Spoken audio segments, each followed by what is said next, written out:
الرحمن الرحیم سامع ذمکار حضرات، رمضان المبارک کے فضائل سماعت کر رہے ہیں۔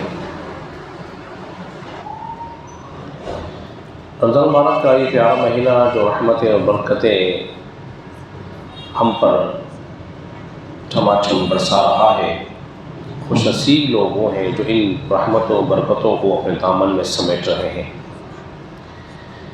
حضرات محترم، رمضان المبارک کے 5 حرف ہیں، جیسے را ہے، میم ہے، ضاد ہے، الف ہے، نون ہے۔ علماء اکرام نے بیان فرمایا را سے جو ہے وہ رحمت الہی مراد ہے، یعنی کہ جب بندہ روزہ رکھتا ہے اس کو رحمت الہی بھی حاصل ہوتی ہے۔ میم سے مغفرت الہی ہے، اللہ اپنے بندوں کی مغفرت بھی فرماتا ہے۔ ضاد سے مراد ہے ضمانت الہی ہے،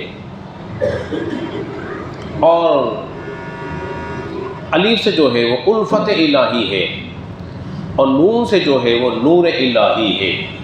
تو گویا جب انسان اللہ کی رضا کی خاطر روزہ رکھتا ہے تو اس کو کیا حاصل ہوتا ہے؟ رحمت الہی بھی مل جاتی ہے، مغفرت بھی ملتی ہے، ضمانت الہی مل جاتی ہے، الفت الہی بھی ہوتی ہے، اور ساتھ ساتھ نور الہی بھی حاصل ہوتا ہے۔ نبی کریم صلی اللہ علیہ وسلم نے ارشاد فرمایا کہ اللہ تبارک و تعالیٰ نے مجھے 5 چیزیں ایسی عطا کی ہیں جو مجھ سے پہلے کسی اور نبی کو حاصل نہیں ہوئی یا انہیں نہیں ملی، صرف مجھے ملی ہیں۔ وہ کیا ہے؟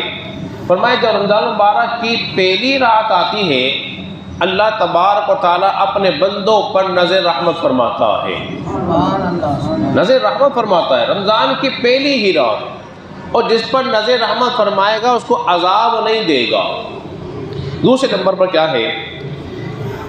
جب انسان کچھ کھاتا پیتا نہیں ہے، اس کا منہ بند رہتا ہے، تو منہ بند رہنے کی وجہ سے انسان کے منہ میں جو بو پیدا ہوتی ہے، نبی پاک علیہ الصلوۃ والسلام ارشاد فرماتے ہیں روزے دار کی منہ کی بو جو ہے اللہ کو مشک و عنبر سے زیادہ پیاری ہے، مشک و عنبر سے زیادہ پیاری ہے۔ اور تیسرے نمبر پر کیا ہے کہ فرشتے ہر دن اور ہر رات جو ہے ان کے لیے دعائیں مغفرت کرتے ہیں، فرشتے دعائیں مغفرت۔ اور پھر چوتھے نمبر پر کیا ہے کہ اللہ تبارک و تعالی جنت کو حکم دیتا ہے، اے جنت تو میرے بندوں کے لیے مزین ہو جا، سج جا۔ تو گویا اللہ تبارک و تعالی جنت کو اپنے بندوں کے لیے سجا دیتا ہے۔ بھئی سجایا اس کے لیے آتا ہے اس میں کوئی آنے والا ہو۔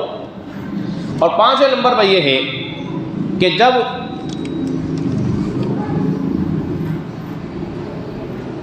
پانچویں نمبر پر اللہ تبارک و تعالیٰ جو ہے ان کی مغفرت فرما دیتا ہے۔ پہلے فرشتے مغفرت کی دعا کر رہے تھے، پھر اللہ تبارک و تعالیٰ ان کی مغفرت فرما دیتا ہے۔ صحابہ کرام نے پوچھا رسول اللہ صلی اللہ علیہ وسلم کیا وہ لیلۃ القدر کی رات ہے، شب قدر ہے؟ آپ علیہ الصلوۃ والسلام نے ارشاد فرمایا نہیں، شب قدر نہیں ہے۔ جب مزدور اپنی مزدوری کو پورا کر لیتا ہے، اب باری آتی ہے اس کی اجرت دینے کی، باری آتی ہے اس کے اجرت دینے کی، تو میں رب ہو کر ان کی مغفرت فرما دیتا ہوں۔